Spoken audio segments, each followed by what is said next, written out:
kay Laila de Lima? Bakit niya po nasabi na supot si BBM? Nakita niya ba yung tanong nga ni kanina ni Amik? Nakita niya ba yung ari ni BBM para niya masabing supot? Hindi po. Yung supot po ay particular dito yung mga substandard na paputok. Okay. Sabi po ni De Lima, it is definitely expected of us, especially in the government. Ganyan magsalita si De Lima. Yung talaga, parang parang yung, anong tawag dyan, yung nagde-declaim. It is definitely expected of us. Normal na salita ni De Lima. Akala mo, kasali sa declamation contest eh.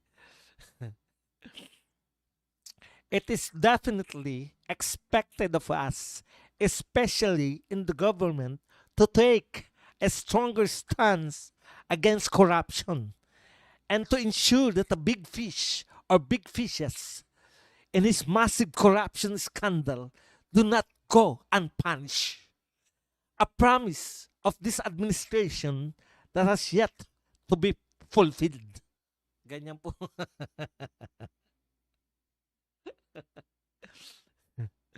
Clearly, the central figure and their accomplices in anomalous government infrastructure projects are the ones who want to dilute or weaken our efforts. Isama na rin yung iba pang mga may itinatagong yaman at sangkot sa iba pang katiwalian na hindi pa nauungkat o hindi pa rin lusot hanggang ngayon.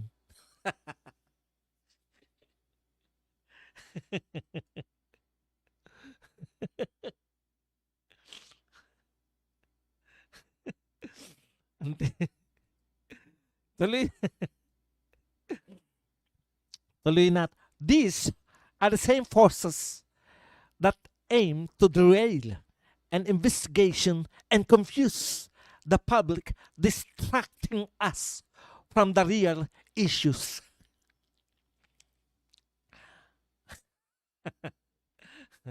Di ba?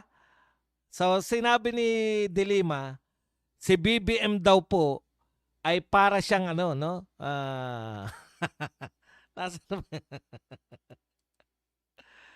Pag ganyan ng ganyan ang Pangulo, para siyang standard na paputok.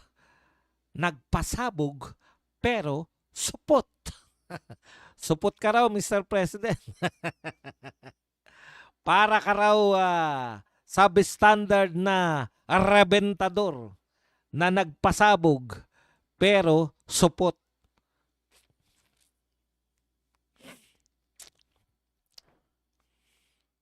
Tama naman. Tama naman po. Ang problema nito ni De Lima ganito, no? O ngayon, ay natatakpan pala ng mikropono. Hindi nyo gano'n nakikita yung bibig ko.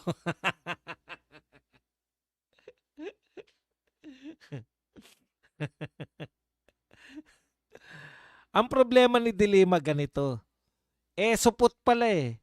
Kami po, alam na namin, Duterte supporters, alam na po namin yan. Walang mangyayari dyan. ICI, yung mga investigasyon na yan, wala pong makukulong dyan. Dahil alam na po namin kung sino ang mastermind eh. Di ba? Kumanta na po si Saldico. Yan lang naman yung gusto namin eh. Kumanta na si Saldico. Oh. Ang mastermind, yung magpinsan, ayon kay Saldico. Siyempre kasama siya ron. Lang naman sabihin niya. Oh. Yung mga binabanggit ni BP Sara, yun na yun eh. Tapos maniniwala ba kami dyan? ICI lang, mapapatino. Ang problema ninyo, De Lima, Lacson, mahilig kayong dumakdak na bakit walang nakukulong. Mahilig nyong payuhan si BBM na dapat may mapakulong. Paigtingin. Panay expose lang. Si De Lima nga walang ine-expose eh. Panay pangyayakag lang na the president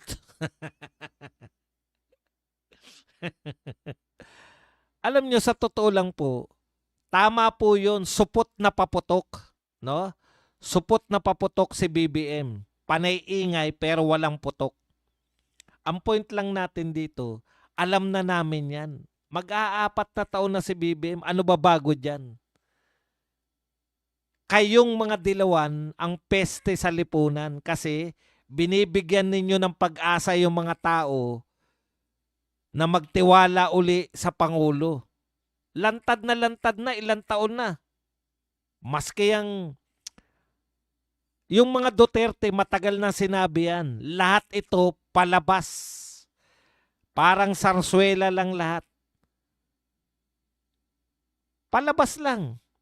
Yung mga madadramang, mahiya naman kayo. Palakpakan.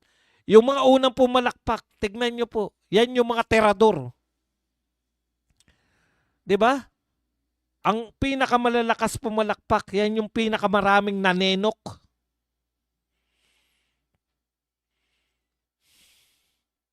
Hindi po natin alam kung nasa na si Saldico ngayon. Bakit tumahimik si Saldico? Hindi po natin alam. Ang alam natin, sabi ni BBM, binablockmail siya nung huli. 'Di ba? Binablockmail siya ni Saldico. Una, binablockmail ka pala, dapat pinahuli mo yung attorney niya. Presidente ka ng Pilipinas, bit ka lang nagsusumbong. Ikalawa, baka totoong nagka-blackmailan. Tumahimik na. Di ba, ang sabi sa blackmail, ha? Tatahimik na raw si Saldico, titigilan niya na kalalabas ng video, basta tumahimik lang sila laban kay Saldico. Yan yung blackmail di ba? O tahimik na lahat. Wala na nagbabanggit kay Saldico. Baka totoo yung blackmail. Hindi naman natin kaano-ano yung mga yan. Pare-parehong mga magna. Pare-parehong magna yung mga yan. O baka nagkatotoo yung blackmailan. Natutuwa tayo kay Saldico kasi nagtapat siya. Di ba? Sabi nga natin magna from numero 1 kontrabida na naging bida. Wala pa rin big fish talaga yan na mahuhuli. Wala pa rin. Kasi nga, baka yung mga huhuli paano mo ipapahuli sarili mo? Logic lang yan.